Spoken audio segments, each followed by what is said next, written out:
2 days నుంచి message చేస్తున్నారు గంగవ్వ గురించి చెప్పు బ్రో అని.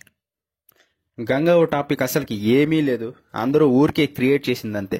బిగ్ బాస్ని ఎవరు బెదిరించలేరు, డిమాండ్ చేయలేరు. బిగ్ బాస్ని బెదిరించడం ఈ జన్మలో జరగదు. బిగ్ బాస్ ఎవరిని కావాలనుకుంటే వాళ్ళని పంపిస్తాడు. ఇంకా గంగవ్వని తీసుకొని వచ్చిందే అగ్రిమెంట్ మీద. రవి గారు రాలేదు కాబట్టి గంగవ్వని తీసుకొని వచ్చారు. ఇన్ని రోజులు పెట్టుకున్నారు, ఇప్పుడు పంపించేశారు అంతే. గంగవ్వ ఏమీ డిమాండ్ చేయలేదు, డిమాండ్ చేసే కూడా కుదరదు బిగ్ బాస్ని. కావాలంటే బిగ్ బాస్ ఇప్పుడు టాప్లో ఉన్న నిఖిల్, గౌతమ్, ప్రేరణ, నబీల్ వీళ్ళలో ఎవరినైనా పంపిస్తాడు. మనం 2 రోజులు కొట్టుకుంటాం ఎలా పంపించారు వీళ్ళని అని, అంతే. అందుకే గంగవ్వ విషయంలో ఏదైతే జరిగిందో అదంతా ఫాల్స్ న్యూస్. ఇంకా ఓటింగ్ ఆర్డర్ గురించి. ఓటింగ్లో వచ్చేసి 6 మెంబర్స్ ఉన్నారు. గౌతమ్, యష్మి, పృథ్వీ, విష్ణుప్రియ, టేస్టీ తేజ, అవినాష్ వీళ్ళ 6 మెంబర్స్ ఉన్నారు. ఇప్పుడు ఓటింగ్ ఆర్డర్ వచ్చేసి ఫస్ట్ వచ్చేసి గౌతమ్ ఉన్నాడు.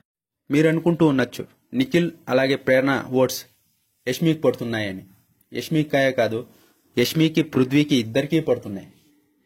అలాగే విష్ణుప్రియకు కూడా కొంత పడుతున్నాయి. వీళ్ళ ముగ్గురికి షేర్ అవుతున్నాయి.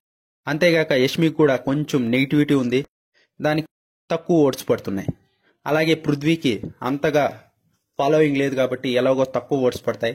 వాళ్ళిద్దరు ఓట్స్ పడినా కూడా వీళ్ళిద్దరూ గౌతమ్ రేంజ్కి రీచ్ కాలేదు.